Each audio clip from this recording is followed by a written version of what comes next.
Welcome back. Telegraph services will now join Indian history. India closed down all telegraph services from July 14th. These services were locally known as TAR. In the age of smartphones, India is the latest country to bid goodbye to the telegram, whereas some countries still continue to use telegraph services. Telecom firm BSNL had decided to discontinue telegrams following a huge shortfall in revenue. Started in the year 1850 on an experimental basis between Kolkata and Diamond Harbour, it was opened for use by the British East India Company. 1854, the service was made available to the public. It was such an important mode of communication in those days that revolutionaries fighting for the country's independence used to cut the telegram lines to stop the British from communicating. Telecom firm BSNL has decided to discontinue telegrams following a huge shortfall in revenue. The service generated about rupees 75 lakhs annually compared with the cost of over 100 crore rupees to run and manage it. Faced with declining revenue, the government had revised telegram charges in May 2011 after a gap of 60 years. Charges for inland telegram services were hiked to rupees 27 per 50 words. The telegraph service was 163 years old, which will now move into India's history. Telecom and IT Minister Kapil Sibal said, "We will bid it a very warm farewell and maybe the last telegram sent should be a museum piece. That's the way in which we can bid it a warm farewell." There were about 75 telegram centers in the country with less than 1,000 employees to manage them. BSNL will absorb these employees and deploy them to manage mobile services, landline telephony and broadband services.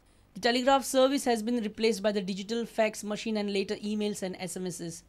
However, in many rural areas of India, it has remained a vital form of communication. Sweden and the United Kingdom still use telegrams for nostalgia purposes, and a dwindling number of countries including Russia, Canada, Germany, Switzerland, Belgium, Mexico and Netherlands, Slovenia and Bahrain continue to offer full telegraph services. With Bureau Inputs, Devendra Gaukar for Prudent. Vasco police have arrested one Hussein Khan for allegedly outraging the modesty of a teenage girl. Hussein Khan is the branch manager of a showroom at Vasco. The victim is an employee at the showroom. The girl alleged that the manager called her in the storeroom for billing purposes and molested her. Victim and the manager were sent for medical examination. Vasco police have registered this case. The incident happened in Vasco on Saturday evening. Hussein Khan, aged 32, resides in Sazmole Baina. He works as the branch manager of Bata showroom in Vasco. On Saturday evening, Hussein called victim female employee to the storeroom for billing purpose. The girl alleged that Khan molested her. The girl immediately lodged a complaint with the Vasco police. The victim and the manager were sent for medical examination at the Chikali Cottage Hospital. Hussein has been arrested under Section 509 and 354A of IPC. Reporter Dishant Parab for Prudent. The CBI is deliberating examination of two sitting governors B.V. Vanchu of Goa and M.K. Narayanan of West Bengal in the Augusta Westland chopper deal. It was a 3,600 crore worth VVIP chopper deal with India. Reports from National Daily says CBI will call the governors for questioning in case the prima facie finds criminal intent in the decision of reduction of operational requirement.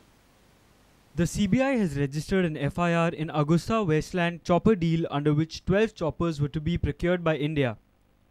It has named former Air Force Chief S.P. Tyagi, his 3 cousins and 9 others as the accused in the FIR. Investigators allege that Augusta Westland paid a bribe of Rs 362 crore to middlemen to swing the deal in their favour. Reports from Hindustan Times says CBI is now deliberating on examination of Goa Governor B.V. Vanchu and M.K. Narayanan, the Governor of West Bengal. Investigator sources say in 2005 B.V. Vanchu was the Chief of Special Protection Group. M.K. Narayanan was the National Security Advisor. They participated in meetings on reduction of operational requirement. Operational requirement was changed in order to avoid single vendor situation. The key issue? How operation requirement was changed from 6,000 meters to 4,500 meters. Who all were party to the decision of the changing of operational requirement? Reduction in operational requirement allowed Augusta Westland to enter in the fray again. CBI will call the governors B.V. Vanchu and M.K. Narayanan for questioning. in case its prima facie finds a criminal intent in the decision. Investigative sources say the CBI will decide whether there was any criminal intent in decision or not. Only then the decision will be taken to call the governors for questioning. Bureau Report, Prudent. Let's take a short break. Stay tuned.